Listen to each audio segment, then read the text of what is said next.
Hello everyone, so this is the topology on which we are going to implement our experiment. Here as you can see in this topology there are 11 hosts and 6 switches that are connected among each other with links having certain weights.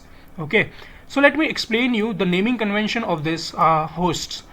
So as you can see, the host 1 is represented by 001, host 2 is represented by 002, that is the IP address.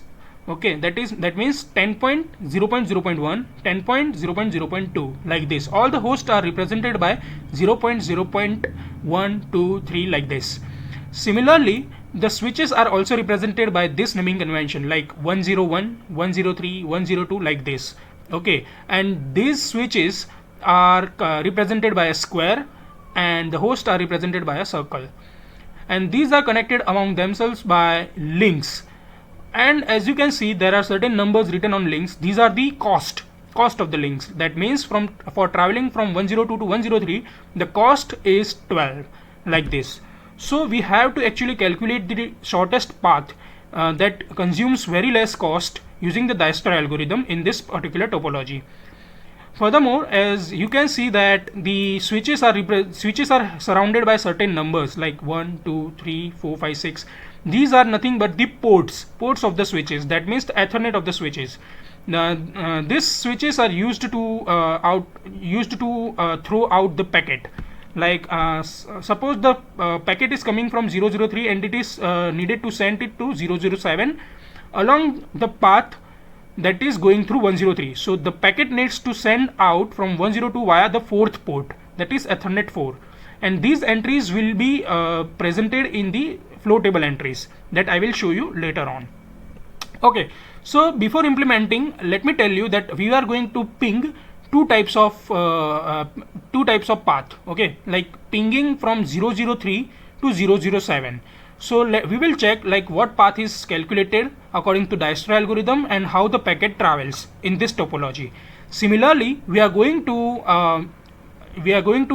examine the packet that is going from 001 to 0011, that which path it takes and all.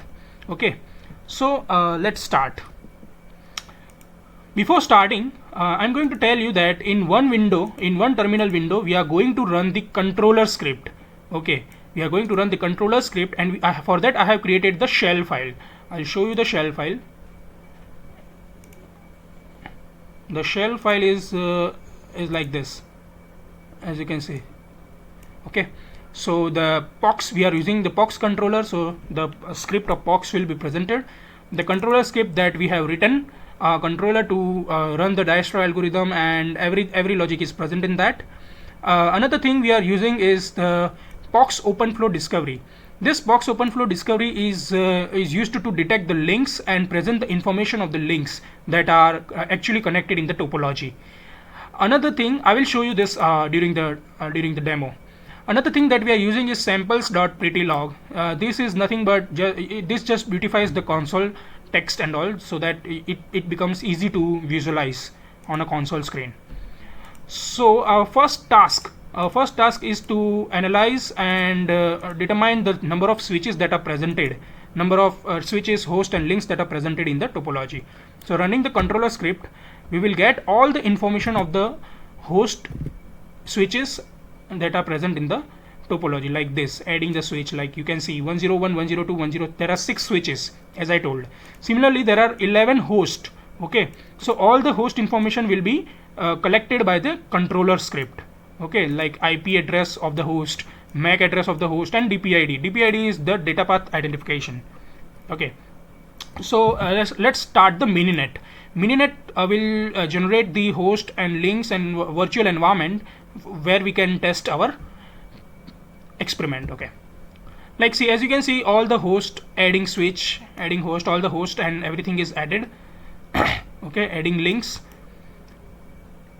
Now this will be recognized by the controller, as you will be able to see here on the left side once it's get connected. Yeah, okay, all the switches are recognized, like as you can see here, connected, and this OpenFlow.discovery is examining the link that are been detected in the topology, and it is presenting you over there. Okay, now as you can see, our first target was to travel from host 3 to host 7 using the shortest path. So tell me, what will be the shortest path according to Dijkstra algorithm? This will not take 102 to 104 because it is 26.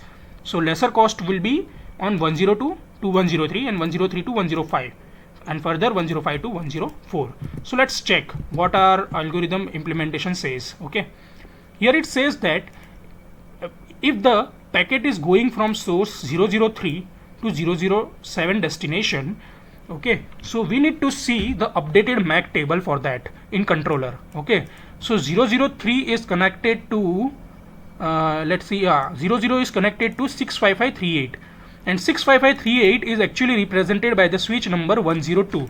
That means third host is connected to 102, and this is recognized by our controller. And you can see over here, third host is connected to 102 switch, and it is recognized by our controller. Similarly, we need to see like 007 is connected to which switch. So again, looking into the MAC table, we can see that where is 007? Okay, yeah, it is over here.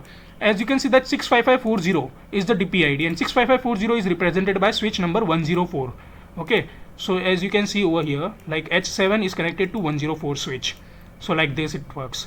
Okay, so now we will implement the algorithm. The edge distances are presented over here, and after running the algorithm from source 102 to destination 104, the path would be 102, 103, 105 and 104.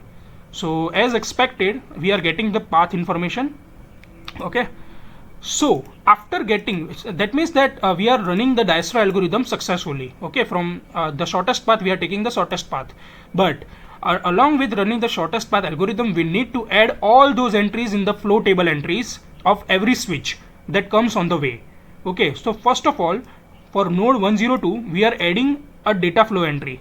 Okay, that if the host if the packet comes from 003 and it is going to 007, then you need to send it to next node, that is 103. We are adding this kind of entries into the flow table entry on every switch that is presented on this particular route, that is calculated using Dijkstra algorithm. Okay, so at the end of the experiment I will show you all the data flow entries so that it is confirmed that this particular algorithm was executed. Okay, so this was the first part, and the next part would be from traveling from 001 to 11. Okay, so the path that would be taken would be 101, 103, 105 and 106. So let's see if it is implemented correctly or not. Okay, so over here you can see that from 001 to 00B, that is the hexadecimal number, that is 11. Okay, so destination would be 11th host. So updated MAC table would be as the MAC table, after finding from the MAC table we will get the switch numbers. Okay, so 001 will be connected to 101 and 0011 will be connected to 106. That is detected by the controller successfully. Okay, now running the Dijkstra algorithm on this, we will get this particular path, that is 101, 103, 105 and 106. As you can see over here, it will not take the lengthy part, but it will take the shortest path according to Dijkstra algorithm, that is 101, 103, 105 and 106. So it works like this, and after calculating it, it installs every flow table entry in every switch that comes along the path. So here it is how implemented. Now it is time to check whether all the all the flow tables are being entered in the flow table or not. Okay, let's see. For checking that, we need to type the command sh ovs ofctl dump flows, and we will check, first of all we will check for 101 switch. Okay, so for that 101 switch, we are as we can see here, it is telling that the network source would be, if the network source is 001 and it is going to network destination, that is 0011, then you need to the action that is needed to be done is output on 101 Ethernet 4. So let's check. If the 1 is going to 11, then the output that it needs to be, the packet is need to be sent is on Ethernet 4, that is port number 4 over here, as you can see. Okay, fine. Now this packet will move on forward to 103, and as you can see that 103 will pass on to 105. So the port number that will be used will be the 6. Okay, so let's check if it gives 6 or not. So I will type 103 now. Let's check the flow table entries for 103, and as you can see over here, over here as you can see, the network source would be 001 and destination is 0011. Then the output will be passed on to 103 Ethernet 6 as we discussed. Okay, similarly we can find out for 105 and 106. Okay, so yeah, let's perform it. For 105 it would be this 001 to 0011 and output would be 105 Ethernet 5. Okay, for 106 let's check. For 106 it should be as we know that we have to pass on to 0011, so the for 106 Ethernet should be 2. So it is giving or not. So for 106 if we check, yeah, okay, yeah, the source is 001 and destination is 011, then the output should be 106 Ethernet 2. So these are the flow table entries, and this is the overall implementation. So first of all, as our project goal was to detect the topology information using controller, so we did that. Our controller script was running over here. So after gathering the information about the topology, we have to implement the Dijkstra algorithm successfully. Okay, so we implemented the Dijkstra algorithm over here successfully. As you can see that the path was calculated correctly, and after calculating the path, we need to send all the information to all the switches that are located on that particular route. That if the source and destination are this, then you need to pass this particular packet to this further node or something. Okay, so that implementation is over here. We are adding all the flow entry, we are distributing all the information to all the switches that are located on that particular path. Okay, so this is the flow table entry adding and okay, updating. And finally we checked it, we confirmed it that the actual flow table entries were added according to the shortest path algorithm that we calculated using the Dijkstra algorithm over here, right? We checked all the flow table entries.